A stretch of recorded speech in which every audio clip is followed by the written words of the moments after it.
introduce to you Andrew and Nick from Game On. I will let them do the hard work.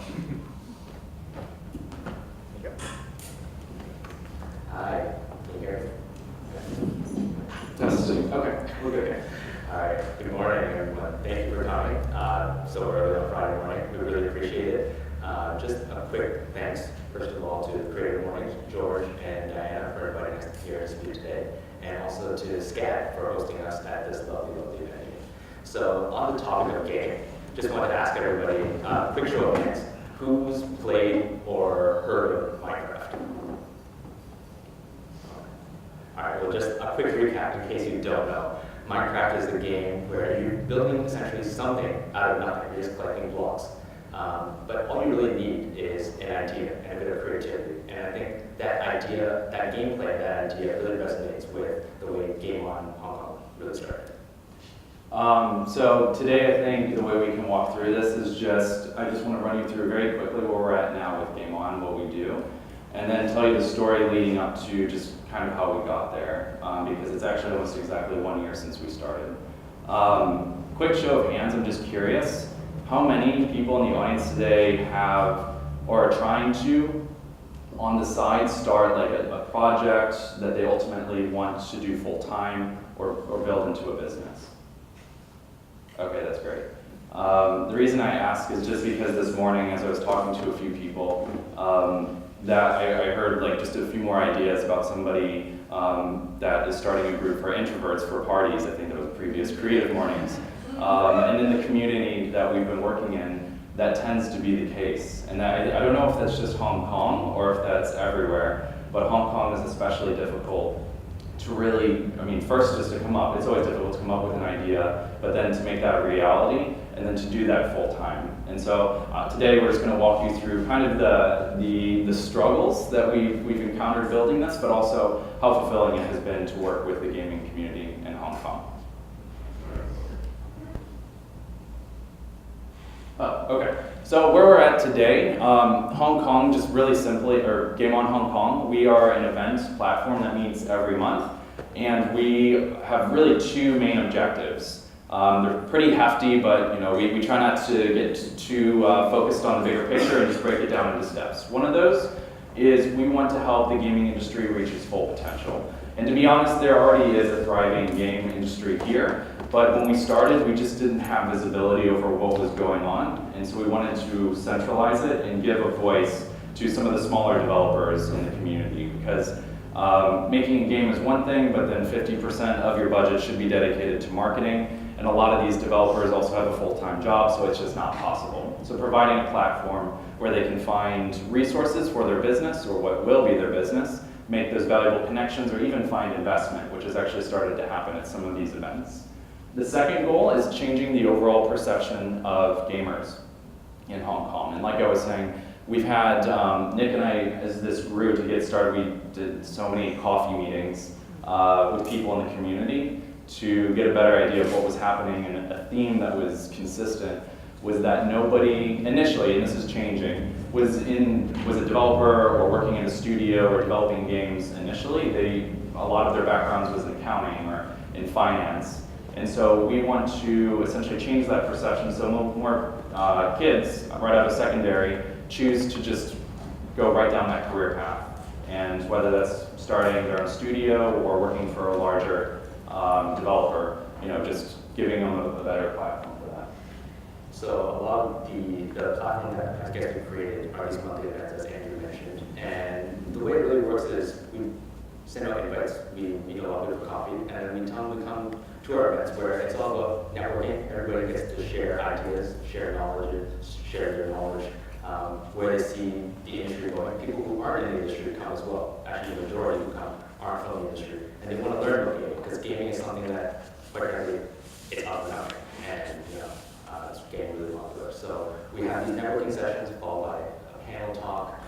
We get people who are knowledgeable in their areas of expertise, whether it's being a VC fund, whether you're in marketing, or anything like that. So afterwards, we do have a little demo session to keep things fun and keep things lighthearted. So we actually invite indie game developers to come and demo their game so that they can receive feedback, but also give them a little extra exposure and let the people of Hong Kong actually realize games that are actually being made in the city here.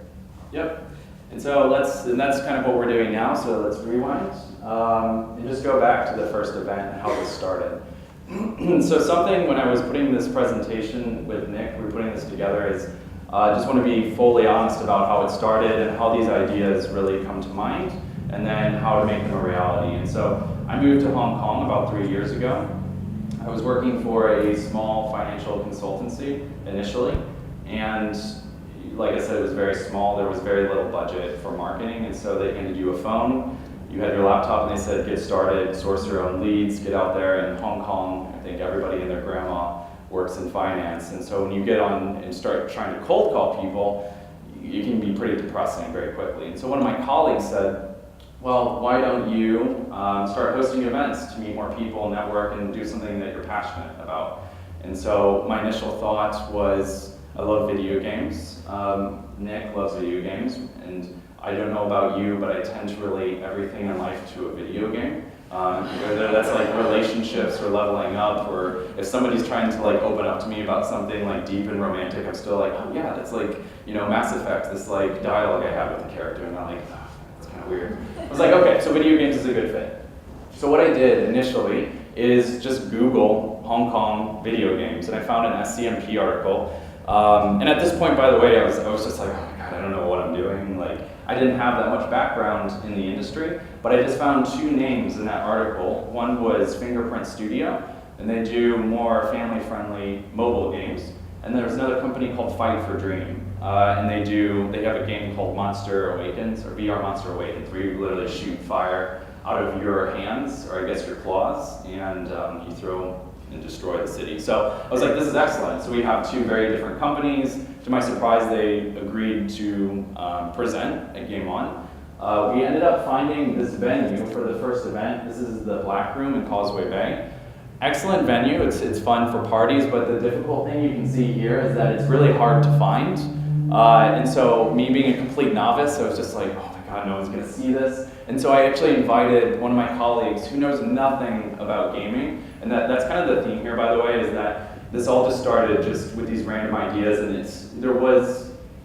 the way it evolved, we didn't see it coming. And like Nick was saying, it just sort of built like Minecraft on one another. So my colleague, who's amazing, came along, he's like, yeah, I'll just stand outside. And so we scribbled on a piece of notebook paper, Game On Hong Kong with an arrow on it, and he awkwardly stood there and like, he was nervous, he was smoking a cigarette going, game on, to people that were walking by, which I don't know if that had a positive impact or not, or if we lost a few attendees.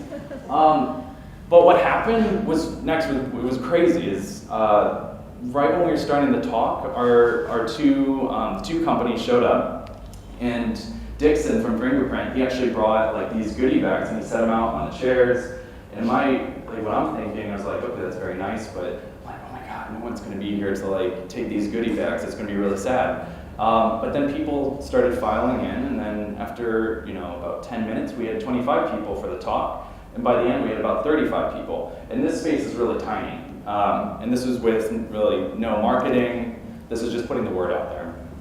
And I think the key takeaway here, this is when it really shifted, I think, for Nick and I, is that this is no longer just I'm using this for that full-time job to get leads or something, because what we saw is that we saw very local developers coming to the event. We saw expats that have been trying to get companies off the ground, meeting each other, making those connections, and then sharing stories. And then, I don't know if you've hosted events before, but I get chills when I watch an event that you kind of scramble to put together and you see connections being made. And that's when you almost get like an adrenaline rush from that. And seeing those connections and how happy people were, but then also those outcomes of some of these people actually, whether it's finding employment or investment at the events, it started to click like, oh my god, I want to do this full time. And I think there's really some potential here. Yeah, so running off the high of that first event, I don't think we really planned on the second event. So it was just chilled out for the weekend, had no plans, but then we started getting emails from the attendees from the first event asking, hey Andrew, hey Game On, when's the next event? And that's when we were just like, okay, we have to do this now. Well, we don't have to do it, but for the community and how fulfilling and rewarding it was for each of us, we thought, we should carry on with this, and maybe it's not just about helping with Amy's full-time job, we could build this out as an entire platform and just build this whole community. So we needed to do our research. We didn't know that much about the gaming community, so like I said, we just started messaging everybody, attending different events, meeting new people, and setting up coffee meetings. And funny story is we would meet so many times at the same Starbucks that the barista kind of felt sorry for us. I was at the counter and I was trying to get a coffee, and she's like, "This is your 5th one today." And I was like, I know. And then at a certain point, they didn't really care if I got a coffee or not. I just went into Starbucks to sit and just have our meetings. So that was it. But regardless, through all the coffee meetings and talking to those people, there were 3 fundamental issues that really were reoccurring with all these conversations. So one of them, these are the difficulties that I guess game companies have. One of them is finding funding. So any game company or any startup is always lacking funding, but more so for a game because you really don't get paid until that game is released and perhaps you're making money on ads or in-app purchases.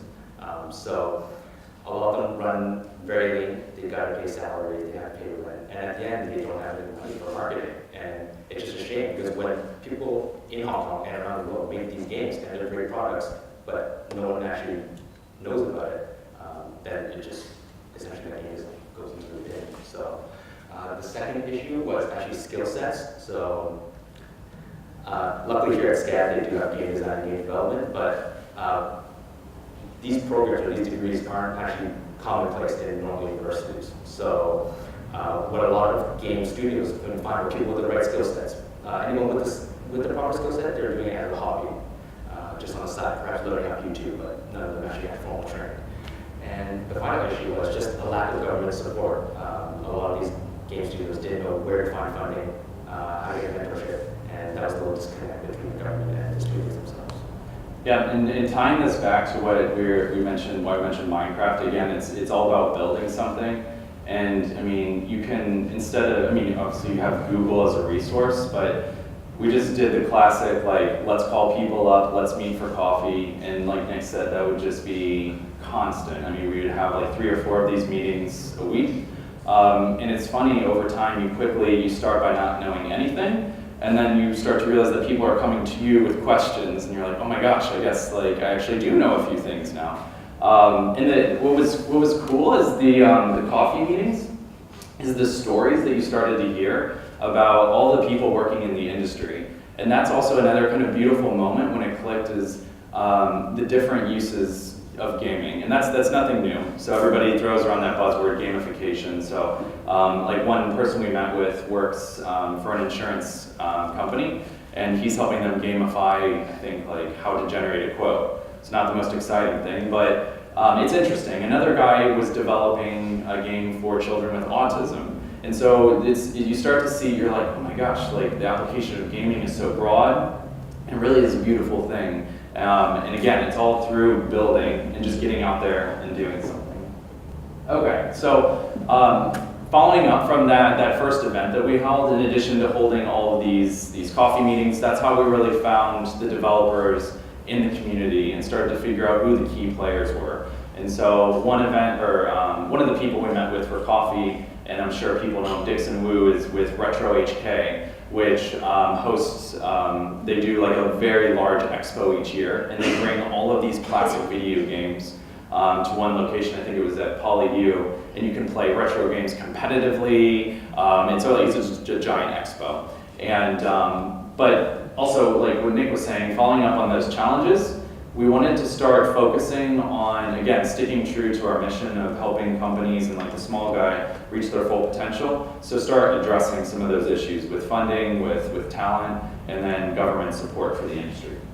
So the first series that we did, this was this was the summer of 2017, is we did events around, I'm just gonna stand up, again, telling the story for your startup, just kind of the challenges in the industry, but then we wanted really to have actionable outcomes. I know that sounds very buzzwordy, but if somebody attends the event, I want them to find whatever it is they're looking for. If they need money, if they need resources to get that. And so we actually, I think this was in August last year, we had a venture capitalist up on the panel. We had like a one-man like developer, and then we had like a more developed studio, giving different perspectives on how they can get by. And this is when, again, it goes back to those stories. Like in the audience, we had a developer who works full-time at Starbucks, and he works crazy hours, and he's trying to develop his game on the side. And in Hong Kong, I mean, I don't have to say it's so expensive that he just can't find the right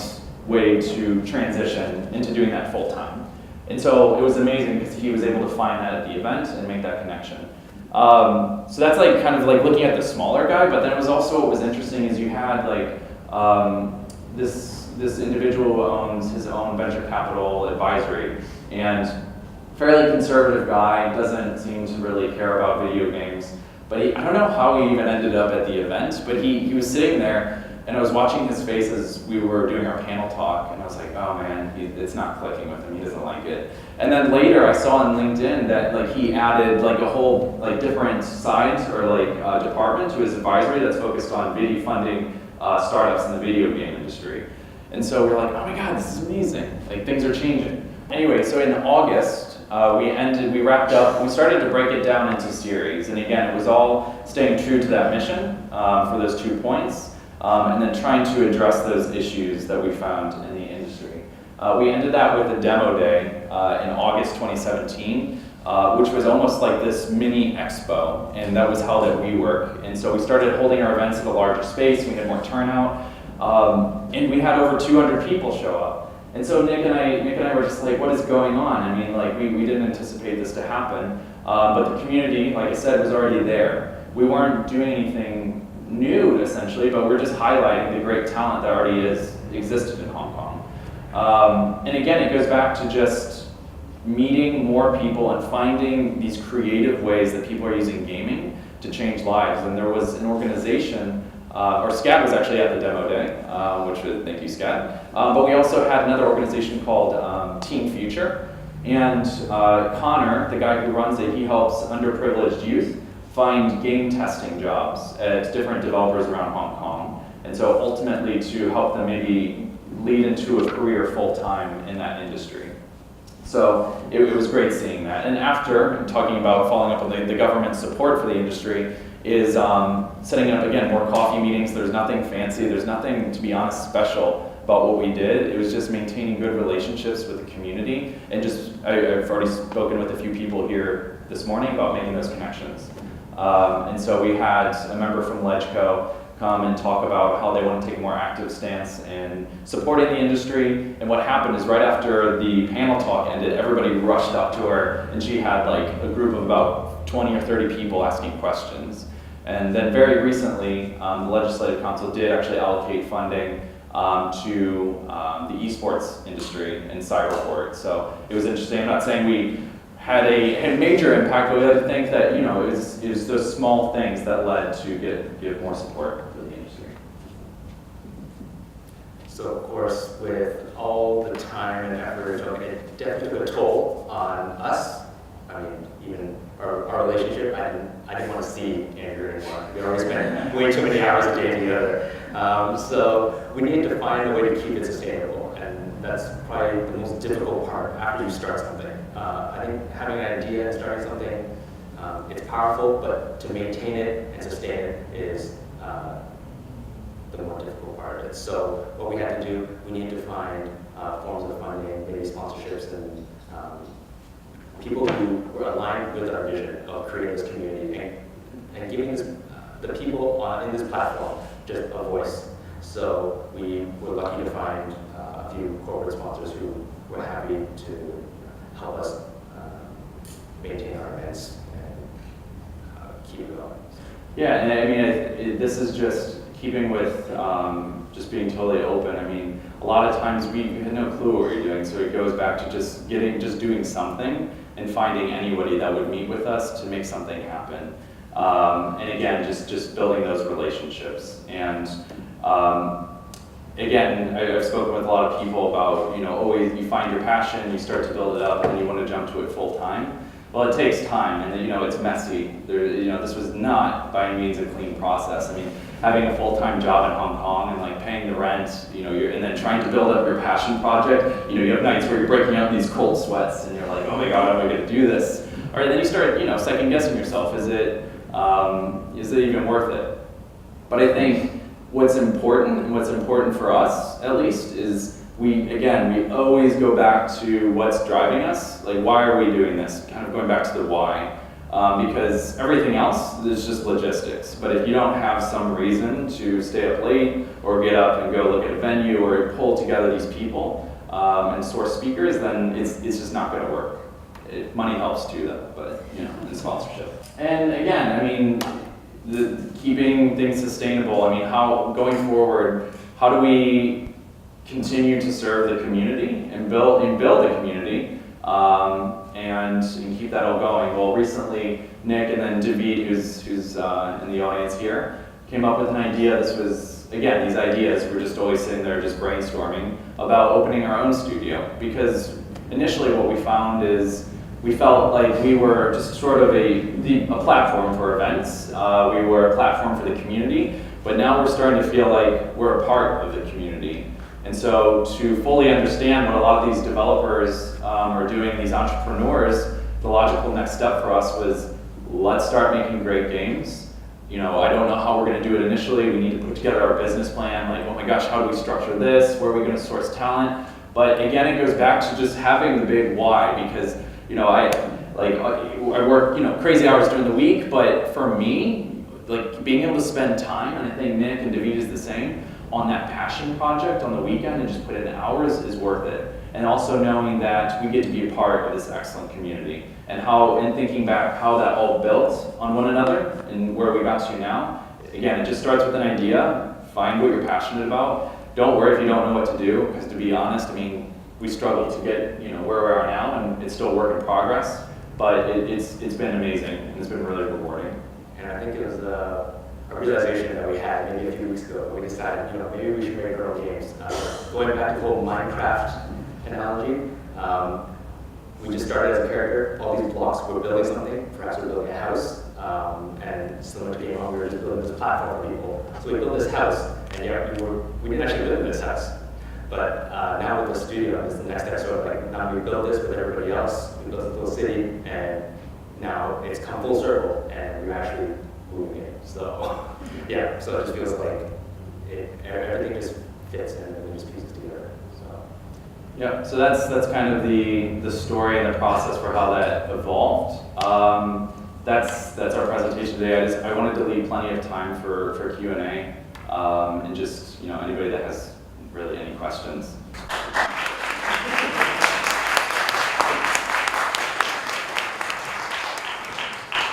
Hi, Nick and Alex. Andrew. Andrew. Don't worry, I'm terrible with names too. I have to repeat it about 5 times before. Yeah, I'm too. And I want to say thank you for your presentation. And I'm not really sure if I understand correctly about how I can imagine to come to your event. What I can expect. I mean, do I play games there, or do you play games?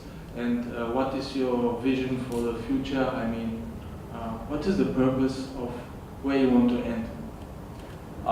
So to answer your first question, of course, you play games. So that what we like to do is anyone that's on our panel for speaking, so if we had like a panel of 5 people and we have 5 different companies represented, we have different demo stations set up. So you have the opportunity to actually demo and test their game, give feedback, and again, it's a very collaborative environment. So you can play games, and then for the future, I mean, big plans. So again, it all goes back to first like setting the why for everything that we do. And for us, that why for the community was first to build that community and give support. But then as we develop the studio and we develop our own games, and ultimately we'd like to publish games, we have not only aspirations for locally in Hong Kong and Asia, but globally. Because I mean, at the end of the day, why not just shoot for the stars and set your expectations high?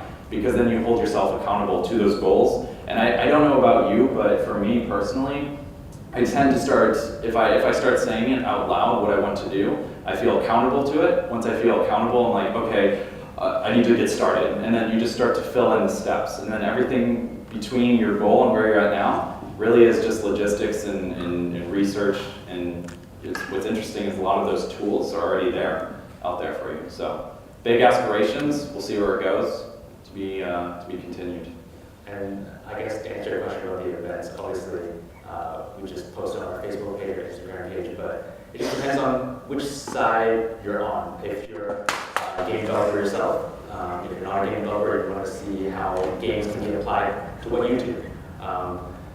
That's why you come to the events. We keep it very top, like high level. We don't try to get into too in depth, so anybody can understand. And the whole point is just to meet new people. I think that's the most important thing. I think we definitely live in a digital world where everybody just, sends a WhatsApp or just adds on LinkedIn and then or Facebook, and we just think we're friends already. And for me, I'm just a really old school type of person. So I think at these events, we can build these connections and people can meet in person and actually talk about what they really enjoy, their passions, their hobbies, which at our events, everybody just loves gaming, whether or not it's for your own leisure or for business purposes. It doesn't really matter. It's just about bringing everybody together and just talking about something that we're all passionate about.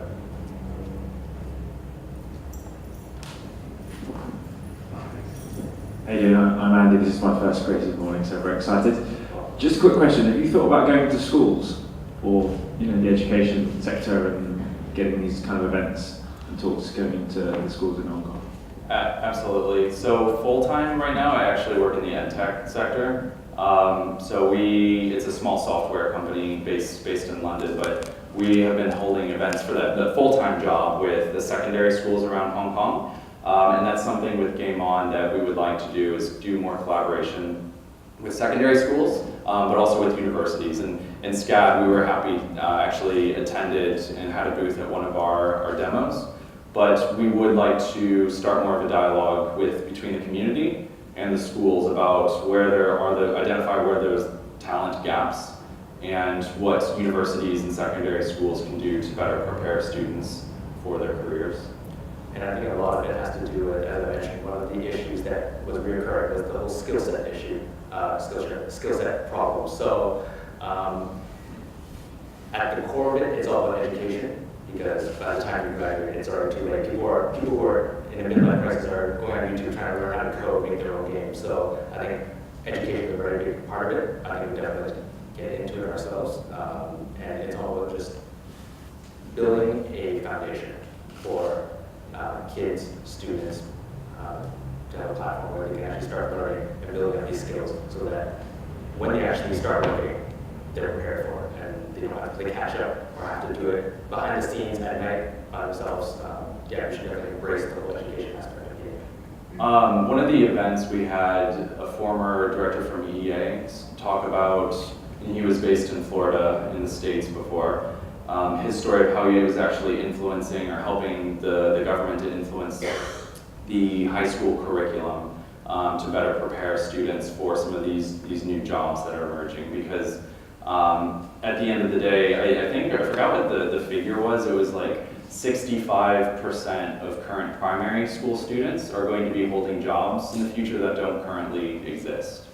And so that's crazy. At the end of the day, we don't really know what's going to happen, but it's important to keep these events going and to keep that dialogue, so that way there isn't that gap and there aren't those really ugly corrections that, I don't know about you, but my university, when I got out, it was a bit of a hard landing where I'm like, oh my God, I don't have to use the accounting skills that I learned, or helping students essentially just have more real world skills. So. Did that answer your question? I feel like that might have been too long-winded. Yeah. Okay. Thanks, Nick and Andrew, for coming today. So my question is, from your experience meeting so many people in the gaming industry, what do you think makes a successful game? I'm sure you've heard of the game Fortnite. It just recently got so popular. So personally, I'm from a gaming development background as well, but the thing that kind of didn't make me want to pursue it, because at the end of the day, you have to have a successful game, or else you don't really get pay well, I guess, whatever. So what do you think makes it a successful game from your experience of meeting so many people? I mean, I think it was what you were just saying. Step one is just identifying, because there's so many different types of games. So if you wanted to make more casual mini game, if you wanted to go down and make more hardcore game, you're talking about Fortnite. So make more of like I haven't played personally. It's first-person shooter where you can also create the world. I think it's identifying what would be a good target audience. But then a key part of that is, even if you have a good game, if you don't have the leftover marketing budget and people that are experienced in marketing and analytics surrounding your game once you launch, you won't be able to succeed. So, I mean, I think what we find is there is so much talent, like we talked about in Hong Kong, and we've seen some excellent games, but they just don't reach their audience because of that. So I think, sorry, to answer your question, what makes a great game? Well, a great game makes a great game, and then making sure you're targeting the right audience.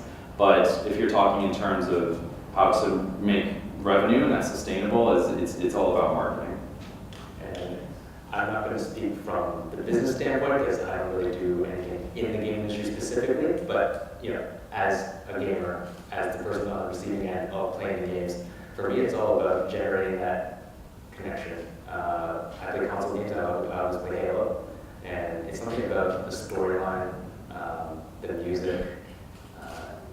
It actually makes me cry every time when we beat the game, because it's sort of like, it's you, the Master Chief, against the rest of the world, all these like aliens and stuff. So when you actually beat it, I'm full on, I'm just like in tears, and sometimes like my mom or dad will come to like, what's going on? I'm like, I just saved the world. so from that point of view, as a gamer on the consumer end, it's all about just making a great game that really connects with the individual. So even if it's Super Mario or something like that, it's the minute you turn on the game, that sound, or when you hit the little, I don't know what we call it, the ding, like that just gets me every time. So, yeah. I want to jump on this. Like, I was thinking about this a lot. On the side, I direct an LGBT festival called Pink Season. And so my background, and again, I don't want to get too much about me, but like I grew up in the Midwest, in the States, so it's fairly conservative. So growing up, coming out was, you just didn't do it in high school. So you waited until university or you moved away. And something I've thought about this is like about connection with gaming and kind of the beautiful applications. Is there was a game, and I'm sure a lot of people have heard of it, called Mass Effect, where you can have these, you can build your own character, live your own lifestyle, but it was one of the first games that allowed you to have a gay main character. And so you could have any interaction that you wanted, you could have a romance. And what I found was, for me, talking about connections, is that I actually was able to live out, what I couldn't do in real life through a game. And so that was sort of my outlet. And then it was actually a good stepping stone to be able to come out. And again, I'm not trying to make this like playing a little violin, but I'm saying it's really great what you can do with a game if you connect with the right audience. It's incredible. Yep.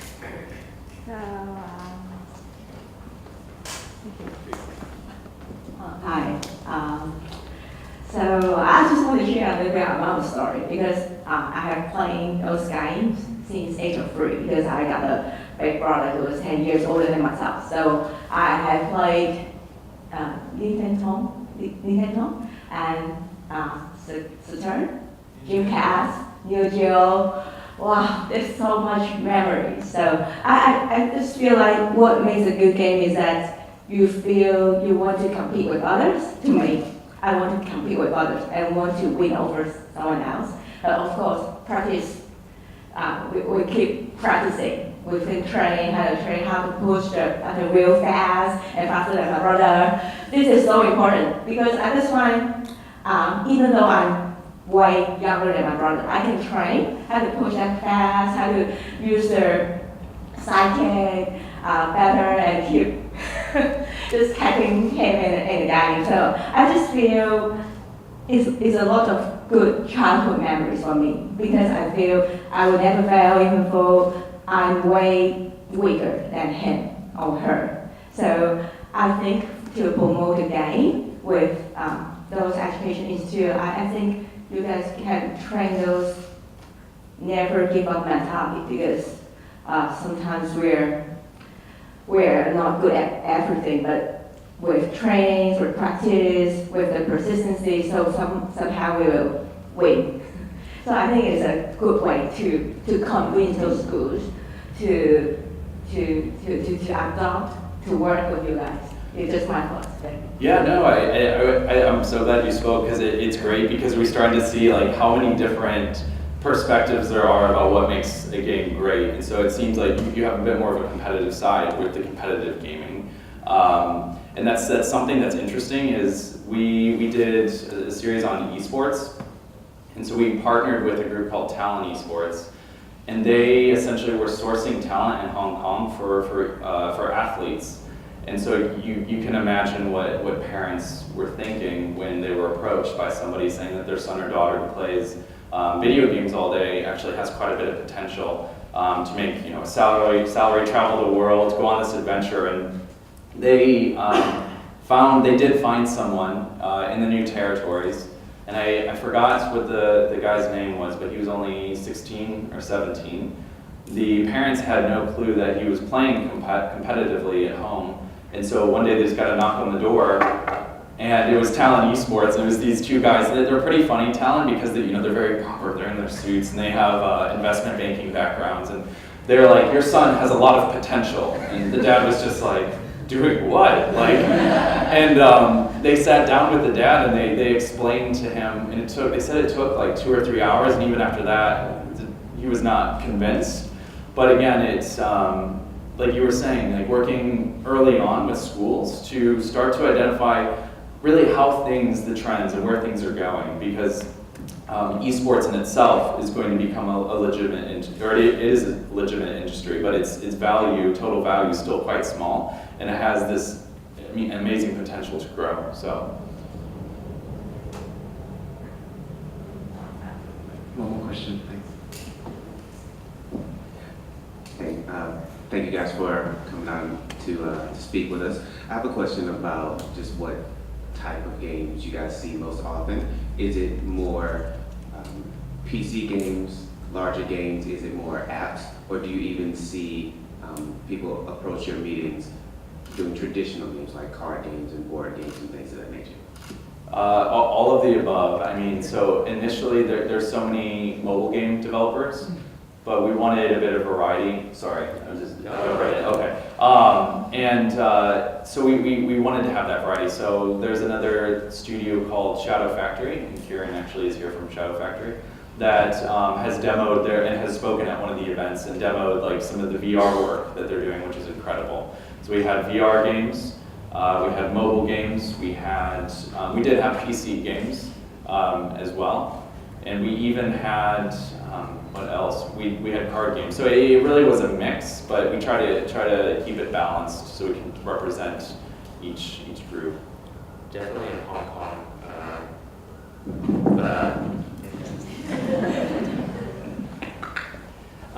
I think definitely in Hong Kong, the trend is towards mobile games. I think you can see that the minute you step on the MTR. Everyone just head down.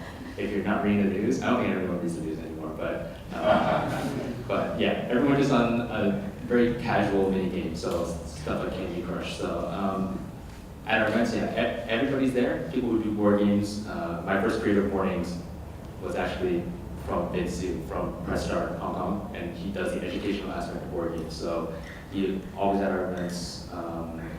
Yeah, in terms of the actual more console games, I don't think there's that many in Hong Kong. I think just the investment is just too high, so there's not that many players. And yeah, we don't see that many at our events, but the majority will be mobile games, and obviously VR is the next thing as well. So yeah. But I mean, again, we're always trying to support local community or our businesses. So we're always open to ideas. So if you know any other anything that's related to gaming, really, just let us know. And if they have any ideas or want to speak at the event, we'd love to work with them. So I don't know if we have time for any more questions. Maybe one very quick one. Okay. Anyone? Game One is a great success story and a good example of just following your passion and making things happen. I wish you guys the very best. Thank you so much for the coming here today and telling your story. Can you give us another round of applause?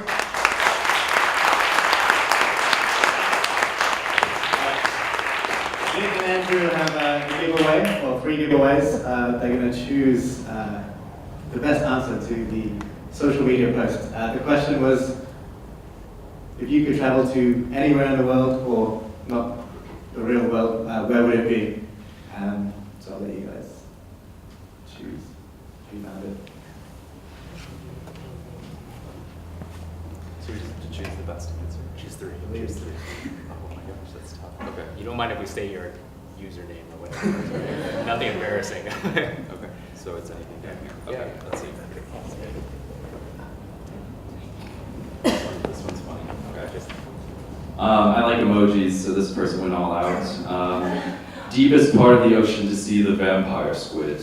And then there's a really cool octopus emoji and a scared face, and that's from DNCABCHKG. That's Diana, the host of CreativeMornings. All right. We'll save one for her. Okay. Let's see. Let's just let's jump in here.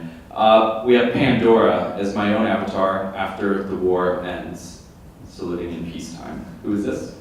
Excellent. Oh, Andrew. Yes, Andrew WYLSDE. Perfect. All right. Next one.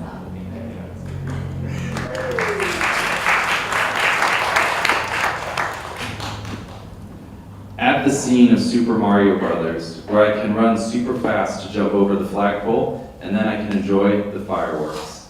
Who is this? I thought it was going to be you. Okay, excellent. Congratulations. Okay, the last one. Oh, do you want to do it? No. Okay. This one's funny. Walking amongst the dinosaurs or at the Last Supper. I think there's just a bit of variation there. It's interesting. Yeah. Good. All right. Thank you, everyone.